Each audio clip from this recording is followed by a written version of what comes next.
Now in this lecture, I have combined all operations that we have performed on AVL tree together to see the big picture of time and space complexity. Now the first method is creating an AVL tree. So whenever we are creating an AVL tree, we are just declaring a root node in the memory and we are setting it to null. So in this case, this is not time consuming operation, so that's why it will take O1 time complexity. Now the space complexity is also O1 because in this case, space consuming operation is not performed. Now the next operation is inserting a node to the AVL tree.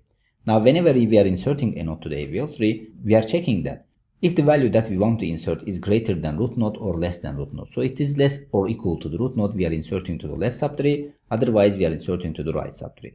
So in this case, that's why the time complexity is O again. And after insertion, we are checking that if this inserted node causes this balance node or not. So we are doing rotation. So we know that rotation takes O1 time complexity. So that's why insertion in case of AVL tree will always take O again time complexity. Now the space complexity is also O again because in this case, we are calling this insert method recursively for left or right child. So that's why the space complexity is O again. Now the next operation is traversing an AVL tree. Now, whenever we are traversing an AVL tree, we can traverse in 4 ways. So we can traverse using post-order traversal, pre-order traversal, level order traversal, or in-order traversal. So in all of these cases, we have to visit all nodes of AVL tree. So this means that if the number of nodes in AVL tree is n, so the time complexity will be On. Now the space complexity is also On because in this case, we are calling method recursively or we are creating a queue data structure, enqueuing and dequeuing the elements to this queue to identify the level order traversal. So that's why the space complexity is also On.